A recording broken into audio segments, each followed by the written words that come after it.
Good afternoon.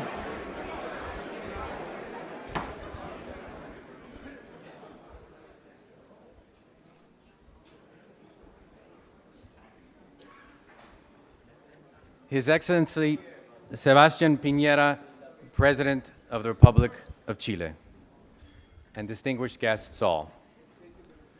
Good afternoon. Welcome to the Canadian Council for the Americas. Y una calurosa bienvenida a todos nuestros amigos chilenos. Gracias por estar con nosotros. Mr. President, the story of the relationship between our two countries is unique and instructive. It is a story of how peoples at opposite ends of the hemisphere have created a close friendship based on common values and the will to act on those values. During much of our history together, our two countries enjoyed a cordial but limited relationship. Although Chile posted a vice consul to Vancouver in 1889, full diplomatic relations were only established in 1944. Following World War II, our focus was elsewhere. Chile concentrated on accelerating its economic and internal development, while Canada looked towards its northern partners with only the stirring of interest in Latin America in the late 1960s.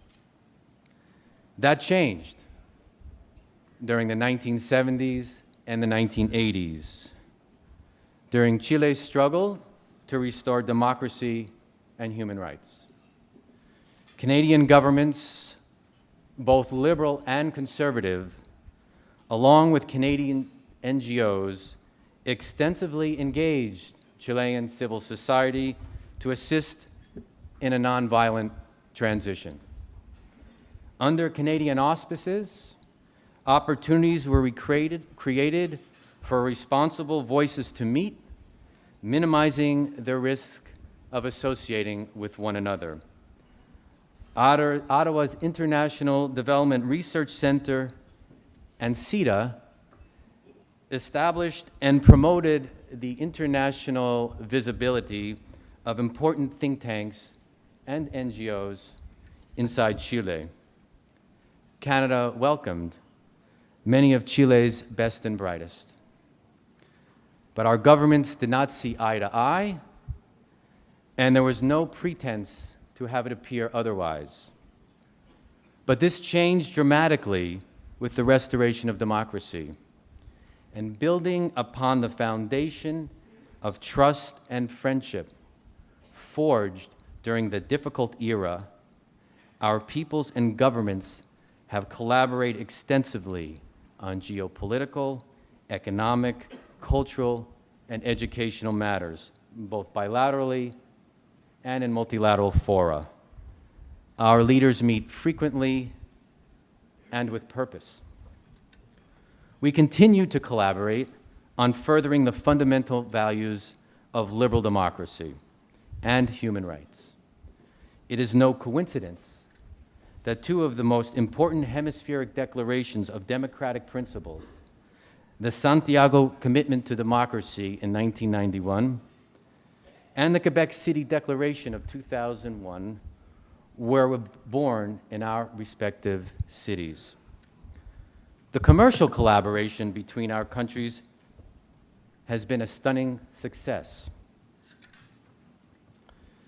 It is no coincidence that our free trade agreement signed in 1997 was Canada's first bilateral trade agreement in South America, and only its second one outside of North America.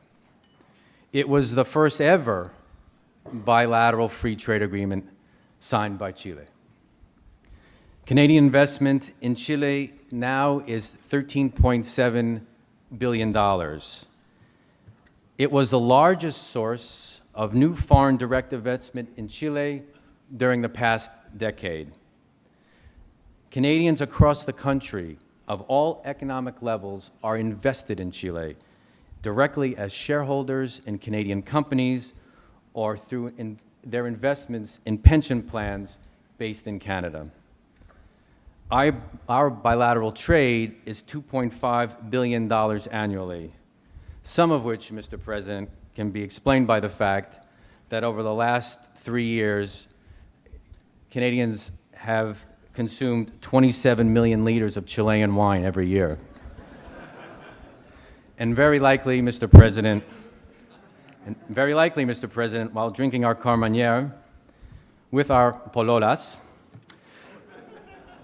we are reading Nobel laureate Pablo Neruda's anthology of poems, which 40 years after his death was last year one of the top 10 bestsellers in Canada. And we hope soon, Mr. President, that in gratitude for the wine, the Chilean wine that we drink, that you'll consider sending to us El Pichichi Bam Bam Zamorano to train our national soccer team. Our relationship has been flexible and accommodating of new political and economic realities, due in part to the success and trust of our trading partnership. President Piñera has helped pave the way for Canada's entrance into the Trans-Pacific Partnership and as an observer into the Pacific Alliance. Under President Piñera's sound stewardship, Chile's GDP grew at an impressive average rate of about 6% over the past 3 years. His novel poverty reduction program was described by The Economist magazine as, quote, a thoughtful attempt to go beyond schemes elsewhere in the region.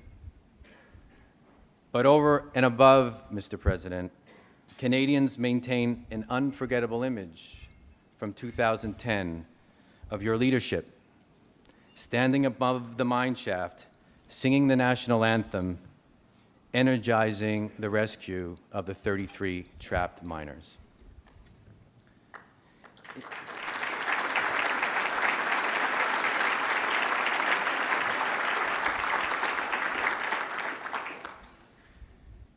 In his epic novel, 2666, contemporary Chilean author Roberto Bolaño said, quote, every 100 feet, the world changes. Your visit here today, Mr. President, reminds us that regardless of the changes ahead, our friendship will adapt and thrive in the years to come. I am honored now to invite President Piñera to address the Canadian Council for the Americas.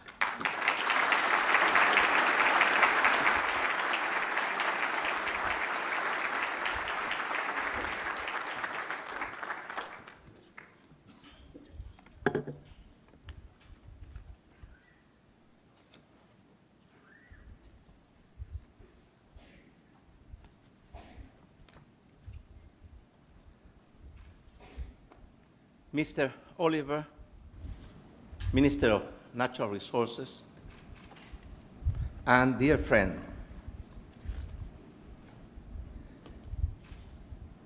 for me it's a great honor to share with you some reflections and some thoughts about the relationship between Canada and Chile, and also some words about my country. I would like to express my gratitude to Ken Frankel for his words and warm welcome, and start by saying that the relationship between Chile and Canada have always been extremely easy, and for a very simple reason. We share the same values. Even though we are separated by more than 10,000 kilometers, you are isolated from the world by the Arctic Ocean, the Pacific Ocean, the Atlantic Ocean. We are isolated from the world by the driest desert in the world, the Pacific Ocean, the Andes Mountains, and the Antarctic continent. We share the same values. Our commitment and your commitment to democracy, human rights, freedom, liberties, is something that have made everything very easy. We have just signed an agreement with your Prime Minister, Stephen Harper, by which we are strengthening and enlarging our free trade agreements, which was signed in 1997. And it was our first free trade agreement. And we are extremely grateful with Canada, because after that first one, we've been able to sign more than 62 free trade agreements with 62 countries around the world, including NAFTA, the US, the European Community, China, Japan, India, you name it. So Chile has become an extremely open economy. And for us, our commitment to democracy, to a free, open, competitive, and integrated economy are very, very strong, and I think that those are the main reasons why Chile has been able to progress. But in this meeting, we were able to sign with Prime Minister Harper many new agreements. It's not only free trade, it's not only investment.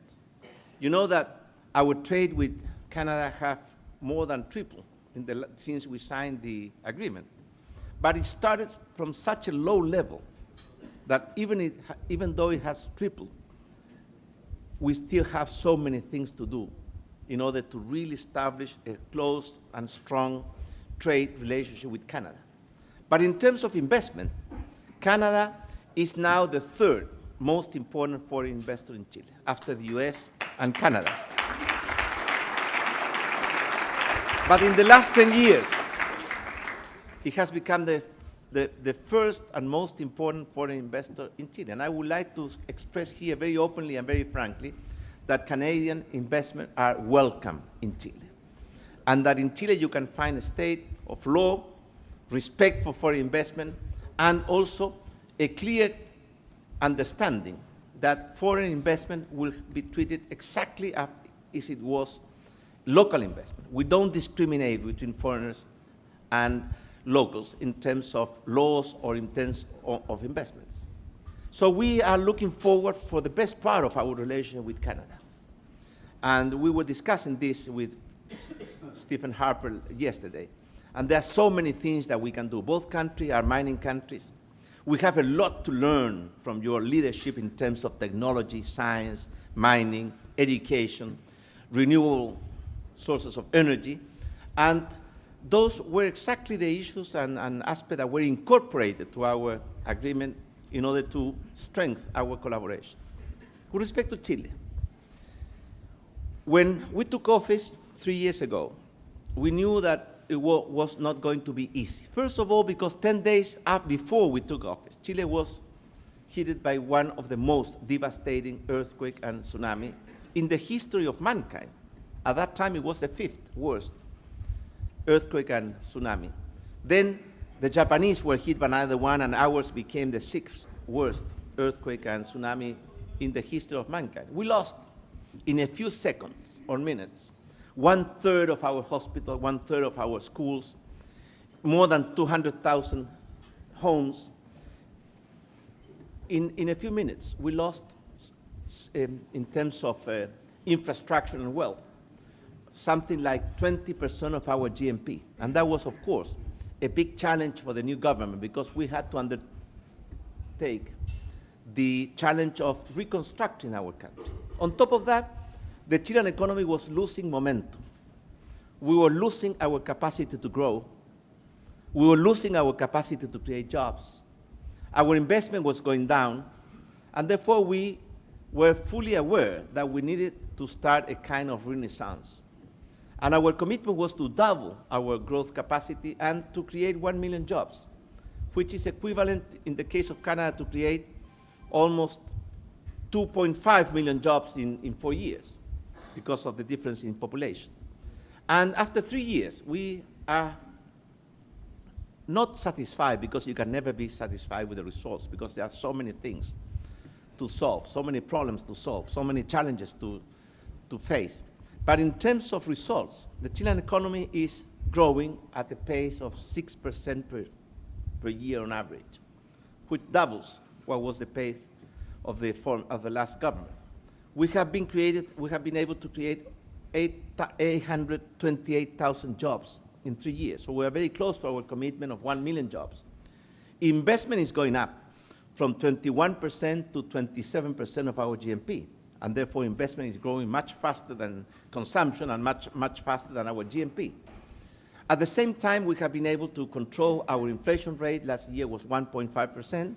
And to strengthen our macroeconomic equilibrium. Chile has a balanced budget, and therefore we are growing in solid basis because investment is going up, our macroeconomic equilibrium are very sound and very solid, and therefore we look forward because the main purpose or the main mission of our generation is to transform Chile in the first, hopefully not the only one, Latin American country able to overcome underdevelopment and defeat poverty within this decade. It's a project for this decade, not for the future, but for this decade. And if we keep going in the same direction and at the same path, we will achieve that goal. And for that, of course, we need to do many, many things. Chile has had to face two big challenges in the last 20 or 30 years. The first one was mentioned by Kenneth, was the transition from a military government to a democratic government. That happened 23 years ago. Normally, these transitions take place in the middle of economic chaos, social riots, and economic crisis. It was not the case of Chile.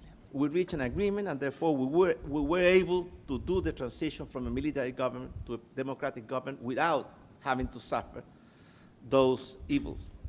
It was within a very peaceful framework. The economy didn't suffer, and we were able to do it wisely. And I think that that's something which is recognized worldwide.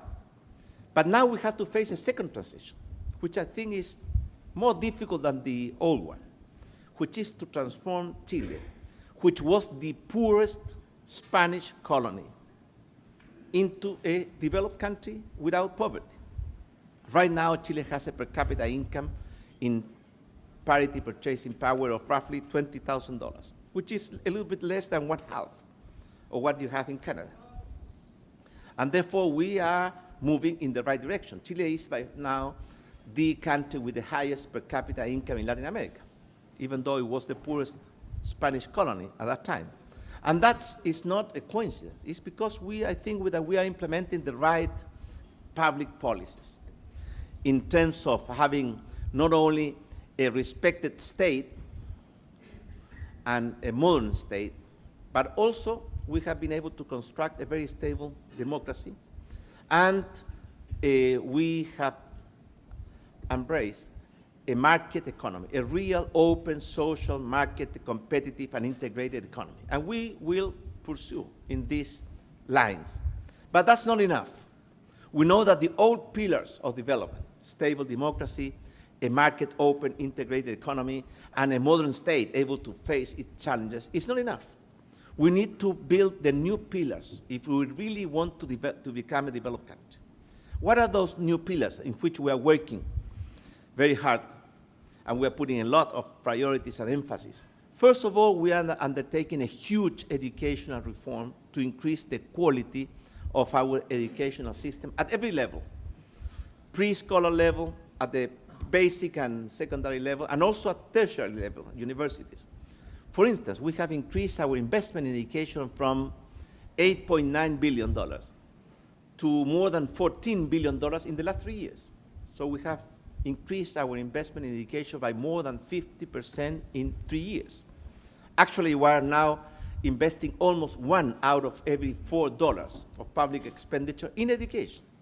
That's something that we know that we have to do if we want to become a developed country. That's the first pillar. But there are other pillars. And some of them are very much related with what you do here at the Canadian Council for the Americas.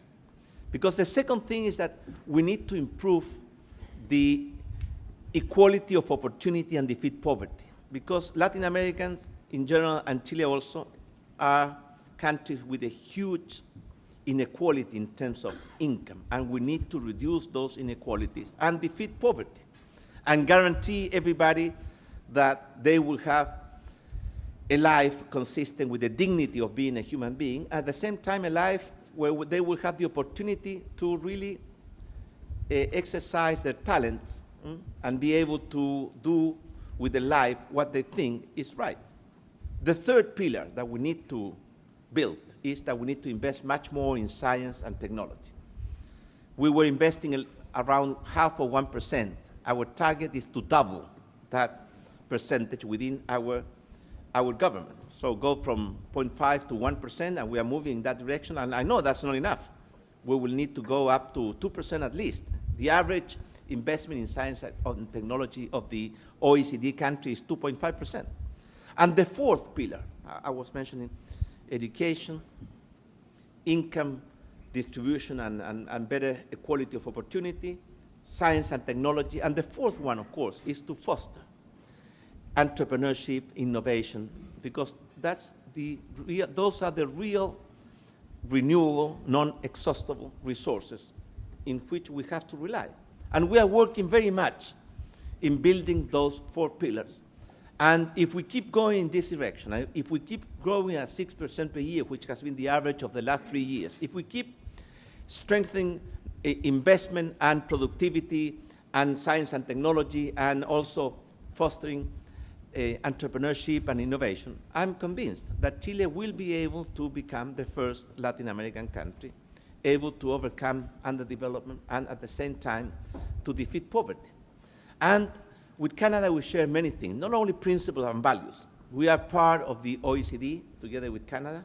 We are working together in the Trans-Pacific Partnership that may become the largest free trade zone in the world. We are also very happy because Canada is an observer member of the Pacific Alliance, which we have created with Mexico, Colombia, Peru, and Chile. The Pacific Alliance represents more than 50% of Latin American trade, and it represents something around 1/3 of the Latin American GNP. But the most important thing that we share the same views. So we have been able to create in a very short period of time a free trade zone between these four countries. We have just agreed to liberalize tariffs and to reduce tariffs to zero for more than 90% of our trade, and it will go all the way to 100% in a very short period of time. But it's not only trade, it's also investments, it's also free movement of capitals, integration of our financial markets, free movement of people, and we are joining forces to be able to take advantage of all the opportunities that this new world is putting in face of us. I'm convinced that this new society of knowledge and information will be extremely generous with those countries that want to take the challenge, and maybe indifferent and even cruel with those societies that just want to see as it passes away. And we have made a decision. We arrived late to the Industrial Revolution, and that's why we are an underdeveloped country. We won't arrive late to this new revolution, which is the revolution of the society of technology and information. And that's another area where we can collaborate a lot with Canada, because Canada is a small country in terms of population, a huge country in terms of territories, of course, but it's a big country in terms of leadership. Even though it has only 34 million people, you have been able to create a strong leadership in terms of science, technology, innovation, and we appreciate that. And that's why we were discussing with your Governor General the possibility of strengthening the strategic alliance between your university sector and our university sector, and that's something that we're working on.